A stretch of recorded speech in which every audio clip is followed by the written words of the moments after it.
Halo, Assalamualaikum warahmatullahi wabarakatuh.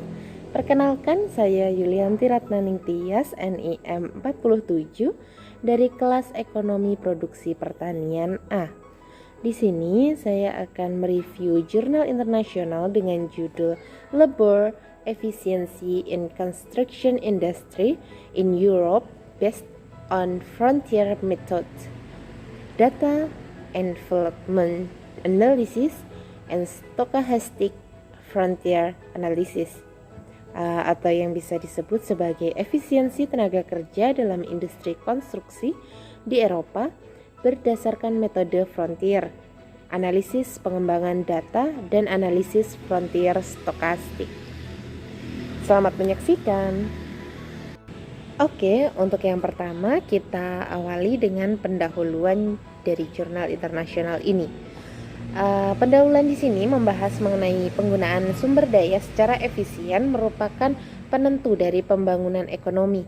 Tingkat efisiensi mendefinisikan tingkat kemakmuran yang dapat dicapai dalam daya saing negara.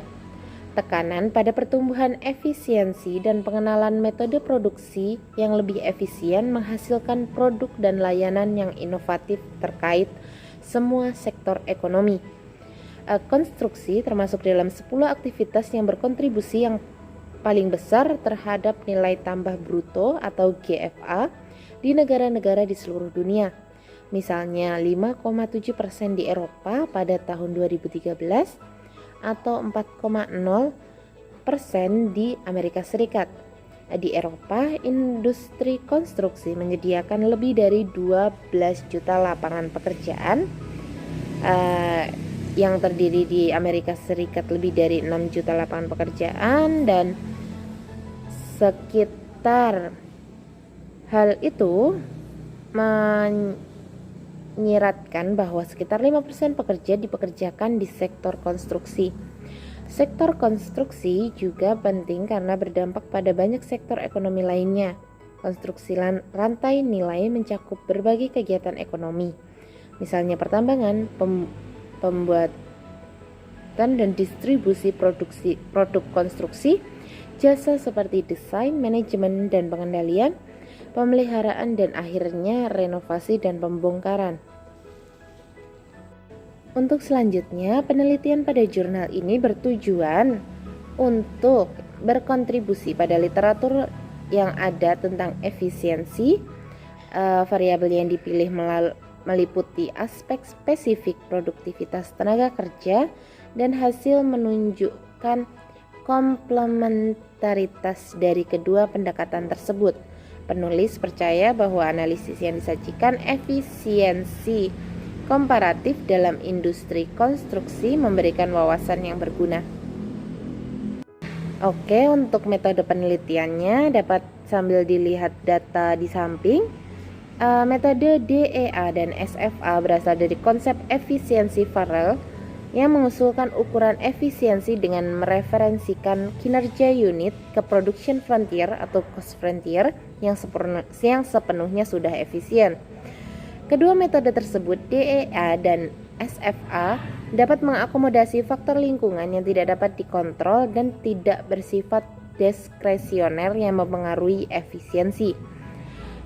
Kedua metode memperhitungkan banyak input dan memungkinkan evaluasi efisiensi teknis atau file kemampuan untuk menggunakan input minimum untuk output konstan, dan efisiensi alokatif atau kemampuan untuk menggunakan input dalam format proporsi opsional dengan mempertimbangkan harga, dan membandingkan perubahan efisiensi melalui penggunaan waktu data panel yang tersedia.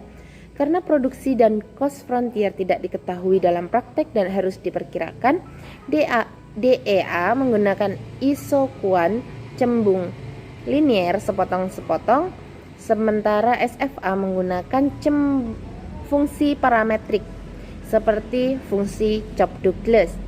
Perbedaan utama kedua adalah bahwa SFA menyebabkan kebisingan dalam data.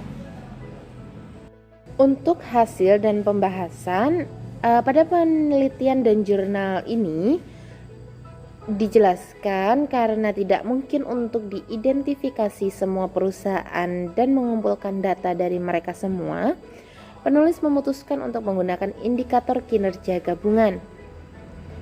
Model 2 tahap diterapkan dengan variabel yaitu personel biaya, surplus operasi bruto, omset dan produk domestik bruto atau PDB per kapita untuk menjelaskan inefisiensi dari tabel data non-sementara terakhir yang tersedia dari statistik perusahaan terperinci tahunan untuk konstruksi.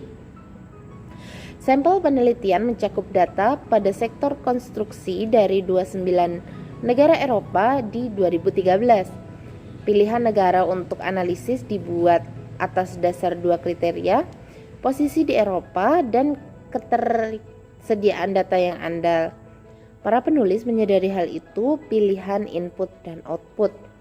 Terutama yang pertama, tahap mungkin kontroversial dan hanya mencerminkan keuangan kesehatan sektor di berbagai negara, tidak perlu mempertimbangkan aspek pembangunan berkelanjutan, atau keduanya dalam istilah ekologi dan sosial.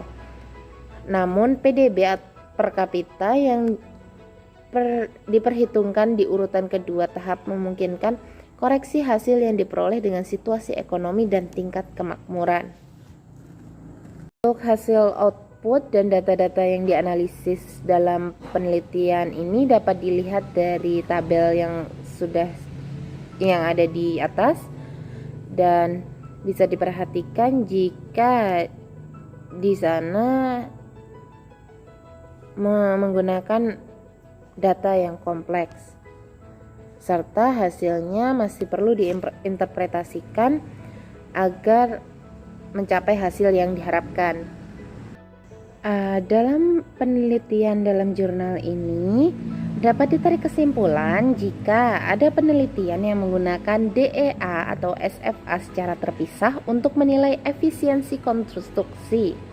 Namun DEA masih jauh lebih populer. Mungkin sulit untuk memilih antara metode berbasis perbatasan yang berbeda untuk melakukan efisiensi pengukuran, terutama bila tidak ada bukti tegas yang jelas. SFA adalah metode yang lebih disukai bila ada pengaruh acak yang signifikan dan fungsional bentuk hubungan yang dapat dibentuk, sedangkan DEA adalah berlaku di bawah kondisi yang berlawanan, yaitu tidak memiliki pengaruh acak dan tidak ada keyakinan untuk fungsi tersebut. Kedua metode tersebut memiliki kelebihannya masing-masing dan kelemahannya dibahas dalam banyak makalah penelitian. Klasifikasi ke dalam kelompok negara mulai dari efisien, rata-rata dan tidak efisien adalah alternatif, tetapi juga merupakan perluasan dari perbandingan sederhana yang diperoleh posisi khusus DEA dan SFA dalam peringkat negara menurut efisiensi biaya tenaga kerja. Sederhana, analisis klaster aglomerasi dilakukan atas dasar skor dua metode memberikan hasil sebagai berikut. Bulgaria sebagai tolak ukur yang tak tertandingi, dan Latvia, Polandia, Republik Ceko, dan Hongaria sebagai negara yang berprestasi positif. Kelompok ketiga terdiri dari sisanya menganalisis negara, tetapi ada kemungkinan untuk membaginya ke dalam kelompok. Slovakia, Estonia, Belgia, dan Italia masuk kelompok 1, Rumania menjadi kelompok kedua, Italia dan Yunani menjadi kelompok 3, dan sisanya yaitu kelompok 4. Clustering merupakan gabungan negara terbaik dan negara luar biasa menjadi satu klaster. Bulgaria, Latvia, Polandia, Republik Ceko, dan Hungaria. Grup kedua memiliki Slovakia, Rumania, Estonia, Belgia, Italia, Yunani, Malta, Prancis, Portugal, Inggris Raya, dan Slovenia. Dan yang ketiga yaitu milik negara yang tersisa yaitu Lituania, Kroasia, Belanda, Swedia, Norwegia, Siprus, Spanyol, Finlandia, Austria, Denmark, Jerman, Luxembourg, dan Swiss. Mungkin demikian yang dapat Yuli sampaikan, semoga bermanfaat. Kurang dan lebihnya Yuli minta maaf. Wassalamualaikum warahmatullahi wabarakatuh.